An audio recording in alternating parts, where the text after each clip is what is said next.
Hey, welcome to Musing Beer. This is Mark. This is Homebrew Wednesday for Halloween, October 31st. Um, just gonna shoot this Homebrew Wednesday on Monday. Tuesdays have just gotten to be really long days. I've been playing cards on Monday nights. I have a card league for just 4 or 5 weeks here. I have a big one in the dead of winter, but this one's taking up just enough time, and then I'm still casting on Tuesday nights on JTV, and those have been running a little late, probably because the bar in which I play cards is serving Two Hearted from Bell's, and it's pretty good, and I have a pretty good time. Kicks my cast off quite nicely. But just gonna shoot a quick homebrew Wednesday here. Trying to figure out how to do this with this camera. I was gonna shoot it with the JTB camera, but that's just a little more than I wanted to do. What I'm going to do is I'm going to pour and try my all grain porter, not my Craig 2 porter. I'm going to get my Craig 2 porter a little bit longer. And I only have a couple of bottles of these. The rest of them are in kegs. The kegs are intended for deer camp. So the truth is that the Craig 2 porter will have had 30 days in a keg before it goes to deer camp and gets tapped. And it may or may not be the first one tapped at deer camp. I have the all grain porter as well. Um, and they've been in the bottle since the 15th, so they've been in the bottle for 2 weeks today. And so chilled it, and we're going to give it a try, and we're going to give it a pour, see how it looks, and give it a taste, see how it tastes. And then hoping that Wednesday, since I won't be having to shoot this video, I'm going to brew. I'm going to try very hard to brew Wednesday because Tuesdays just are, like I said, really long days. What I'm going to try to do is try to get another IPA down, something that isn't going to require quite as much time in the aging process. And try. Okay, we'll see how much of that we use. The pour was could really use a tripod for this particular device. I'm going to work on that.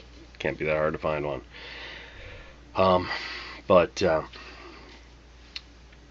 it settled in quite nicely. It has a very nice head there.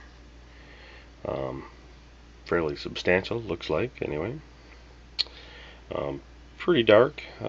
If you put there's still light coming through there. If you put a light on it, you can still see through it. It's not, black, but she's dark. Not really catching a lot of malt in the aroma.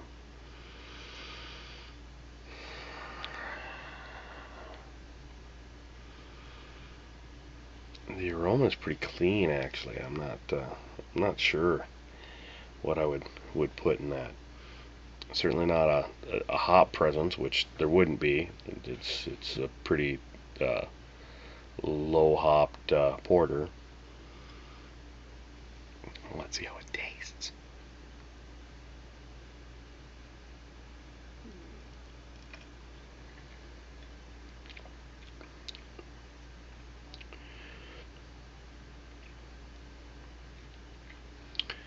I like it. Um, we're gonna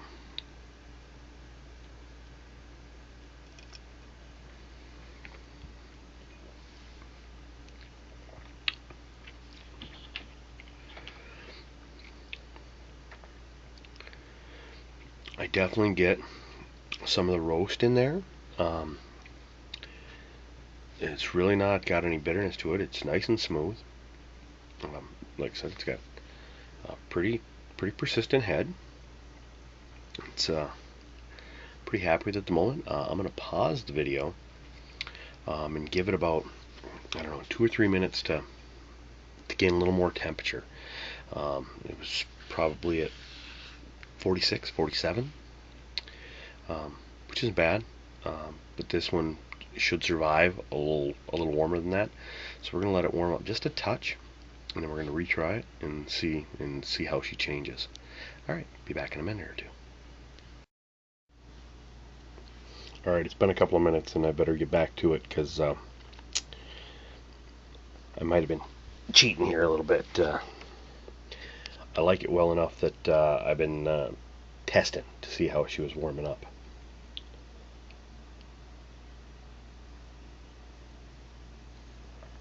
Still got a good 3/4 inch head on it. Very smooth, very smooth. The roasty is definitely towards the back.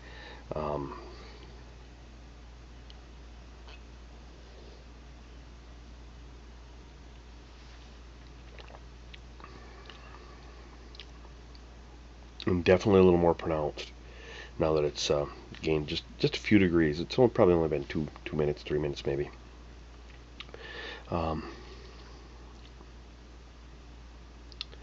It's nice. Now this is going to get to sit in the keg, well, for another 2 weeks before it actually gets tapped. So I'm pretty happy with this porter. This porter it's going to work out nicely. Now the reason I can brew again is because I'm going to switch my temperature control unit. I don't have a second one yet, but I'm going to move that one out, back out to the garage for the fermenter, because the IPA I put into growlers today. I had my half-gallon growler that I was going to send over to my brother-in-law, and I filled that one. I thought, well, let's see what's in there, and I have a 1-gallon growler.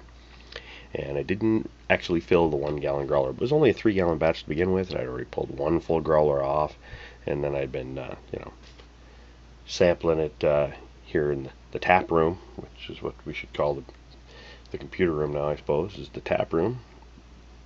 It used to be the cast room, now it's the tap room. But, excuse me. So the IPA is gone. It was only a 3-gallon batch, which is the problem I'm going to rectify on Wednesday. I'm going to try real hard to make that a solid 6-gallon batch.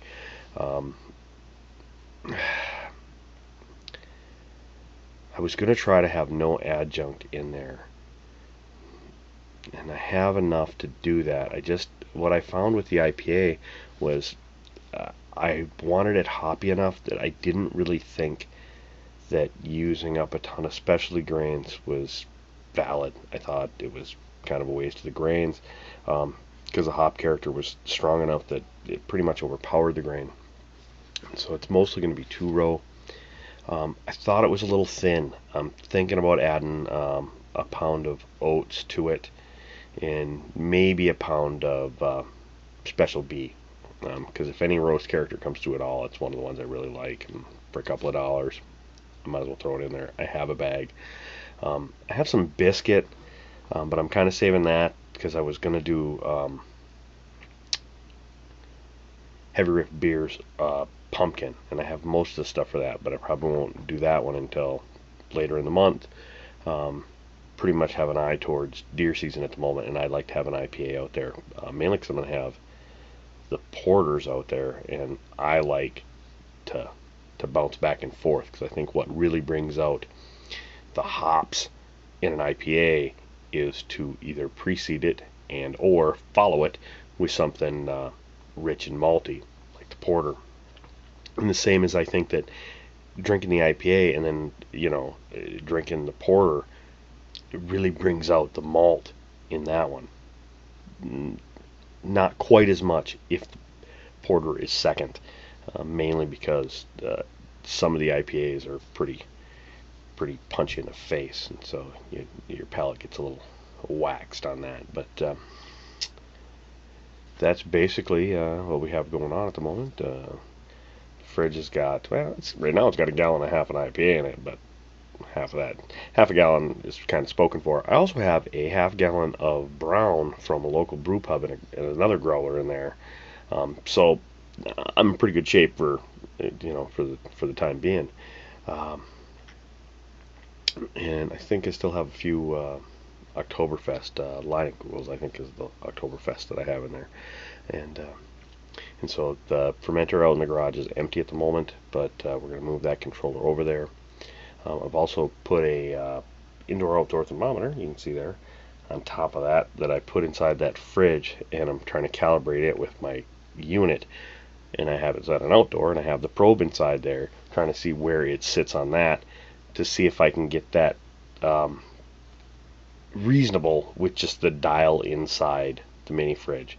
Because if I could take my temperature control unit off of there more easily, that would be better than waiting for another ST C1000 to come from wherever, China, I think. And so this is an incredibly long Homebrew Wednesday, especially for me, but just had a few things to chat about. Just quick response to, I had gotten some responses to some of the video that was up there, some of the vlogs that are up there, and I know that somebody, Rod, Great White North Brewing, said, "Ooh, not having very good luck with the kegs." And well, I did have a pair of issues in a row. One where I had the tops backwards, which was just a pain in the butt, and then I found out that I had a bad poppet. And had I known, I already pulled them off. I could have swapped them right then, but I did not. But in the end, I smacked it a couple times. It did not continue to leak. Although it did, when I pulled it off, it's a bad poppet. When I pulled the supply line off, it was coming out of that poppet. So that poppet will be replaced before I use that one again. I have several others, so it's not a race for that. But that aside, just some growing pains with the beginning of the kegging, but wouldn't go back. Wouldn't go back to bottling 40 to 50 bottles every bottling day. Kegging is definitely the way we're going from here forward, and for the most part, it's identifying. These are all secondhand cornies, and some of them seemed good, and I used them, and some of them I replaced. I replaced the seals on a lot of them because the seal set's like $2 from Northern Brewer, but I hadn't really replaced poppets. And I have some good ones, and obviously I have some that aren't as good, and those ones are definitely going to get replaced. So that pretty much wraps it up. I'm trying to be reasonably quiet because it is after 2 in the morning here. But cheers, 17, happy Halloween. May do a video log on Halloween in addition to Homebrew Wednesday, just because I should do something on Halloween. But we'll see. Maybe sort of video a little bit of the brew day if I manage to have a brew day. Halloween's going to be a hard day to brew, but it's the day I got to do it because that's the time I have. So, cheers, 17. Everybody have a wonderful day.